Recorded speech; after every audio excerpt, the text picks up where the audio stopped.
Mu nkola yaffe wano ku Uganda Tulage eyampulira kakubye bwe ntyo nziguse oluvannyuma lw'okubeera nga tukitegeerako nti Mpuuga bamukwatidde mu bwenzi.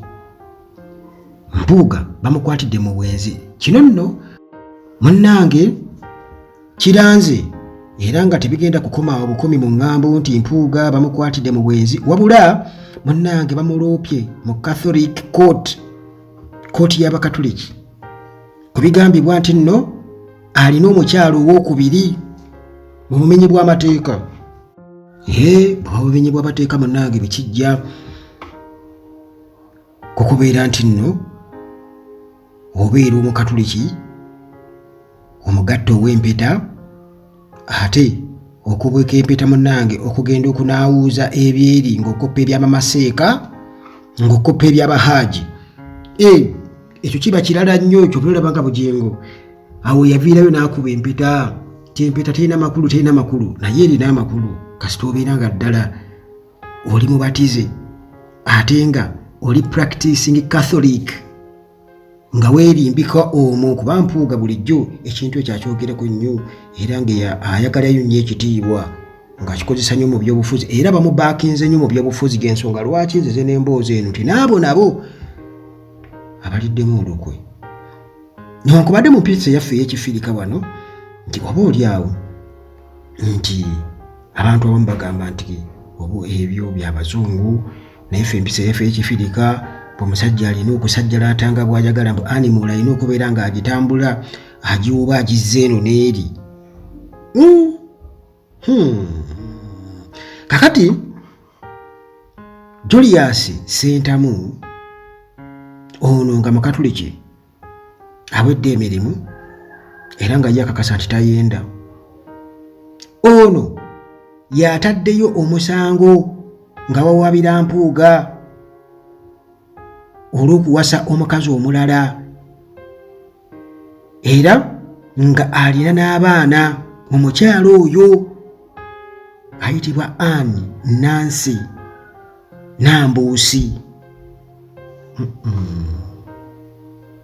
Munnange okusinziira ku Julius Ssentamu togikubuza ofaaki lwaki Julius oba awulidde obusungu agamba nti bo nga bafuna bwe bali alyake. Kakati munnange okusinziira ku musango era nga guno baguwaabye wa Judicial Vicar era nga yakulira Catholic Court wamu ne Marriage Tribunal, Reverend Father Barnabas Mukiibi Bakumpe.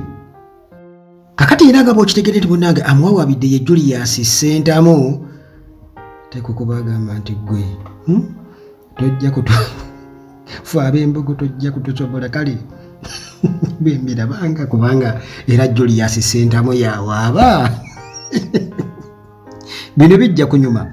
Kakati munnange omukulu ono Ssentamu abamanyi okulooza nti Robert Kyagulanyi Ssentamu yawaabye. Nedda ono bamuyita Julius Ssentamu, oli ye Robert Kyagulanyi Ssentamu. Kakati ono Ssentamu nga nange simanya lwaki Ssentamu yawaabye. Kati Ssentamu agamba nti Mpuuga agenda maaso n'okwetaba mu sakalamento era Holy Communion asembera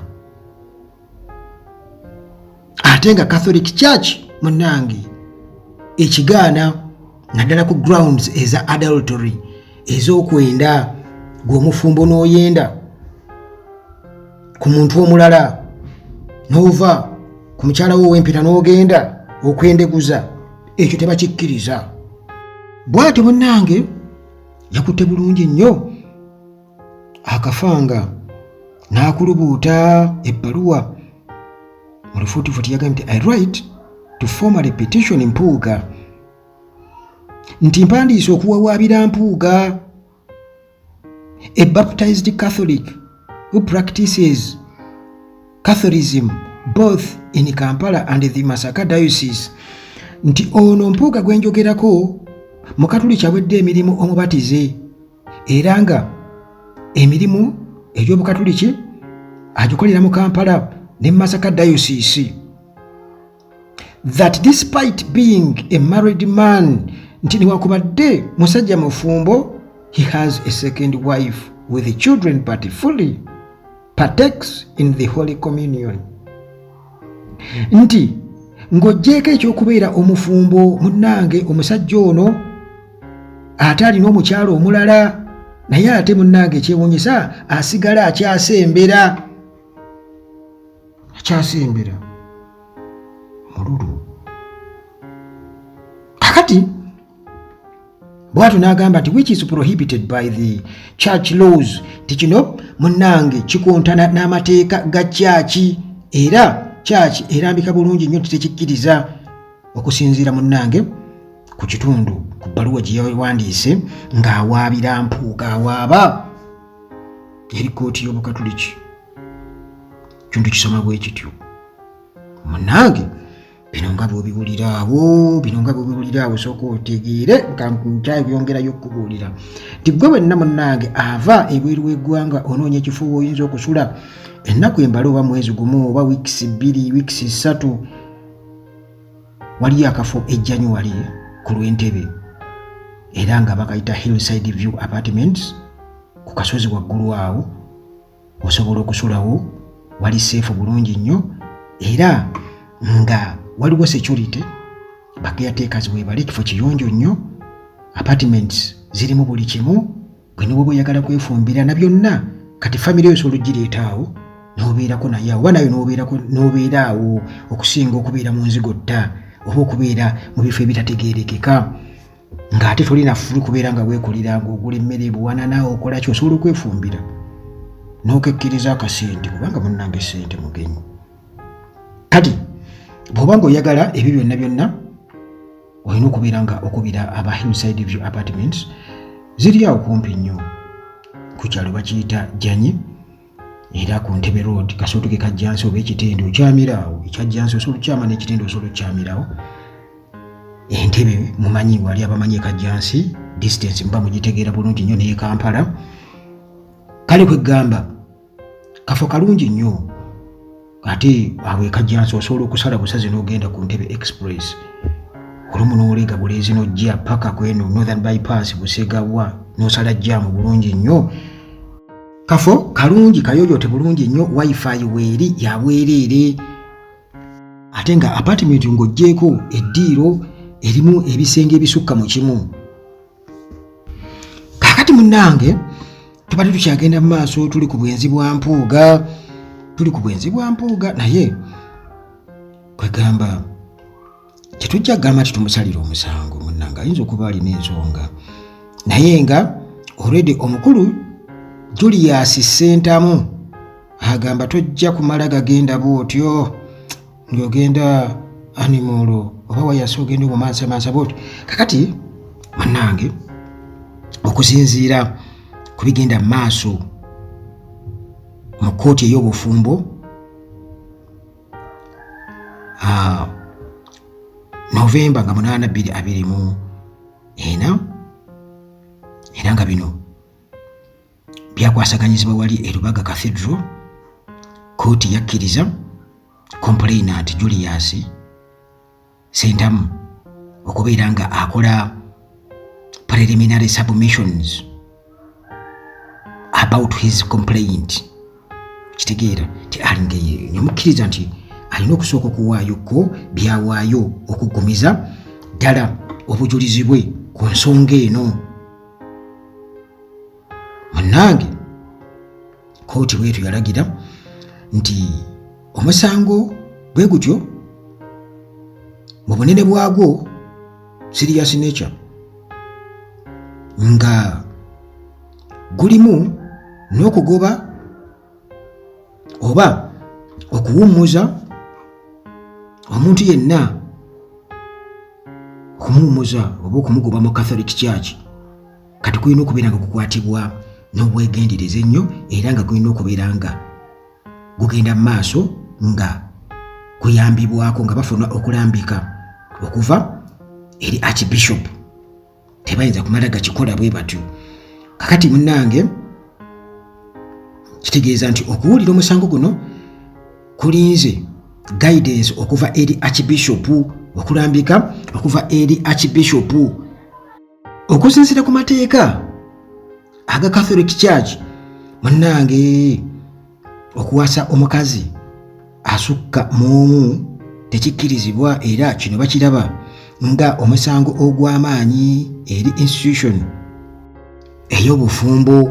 Kakati munnange nga bwe bamulumiriza nti nno yawasa omukazi ow'okubiri ate nga mufumbo alina omukyala ow'empeta gwe yawasa mu kyaki Mpuuga, kitegeeza nti ateekwa kubanga yazza omusango naggomola, kubanga munnange bw'atyo yayisa olugaayo mu nsomesa oba mu njigiriza eya kyaki Catholic Church, era nga kino kiyinza munnange okumufiirako okugobwa oba okuwummuzibwa mu kyaki singa munnange byonna bizuulibwa nti bituufu okusinziira ku njigiriza eya Catholic Church.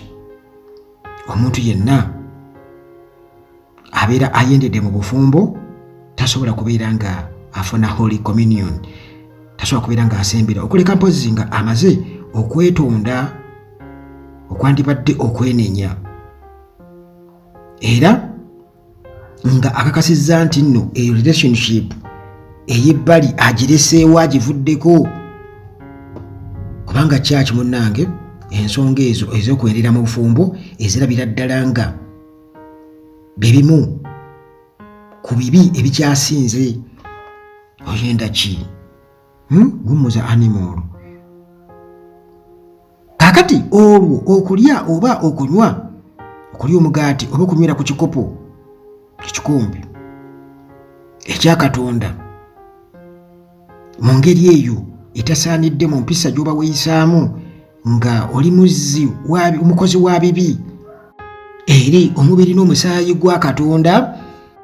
N'olw'ensonga eyo munnange okwenenya kuba kwetaagisiza ddala nga tunaba kubeera ng'ofuna Holy Communion tujjuuse emberi.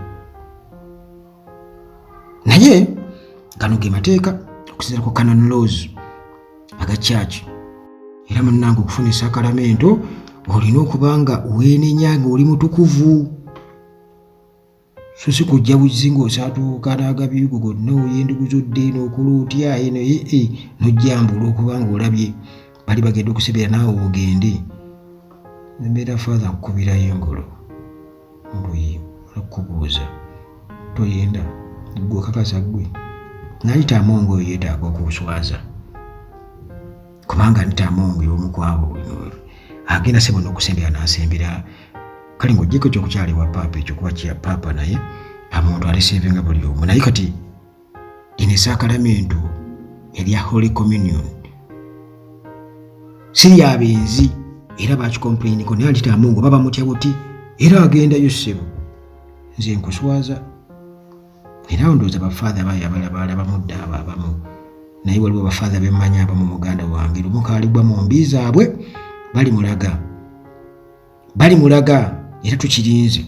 Naye munnange Mpuuga bwe batyo bamuli bubi olw'okubeera n'omukyalo ow'okubiri ate n'asigala nga munnange akyetaba mu sakalamento erya Holy Communion, ekintu ekimenya amateeka.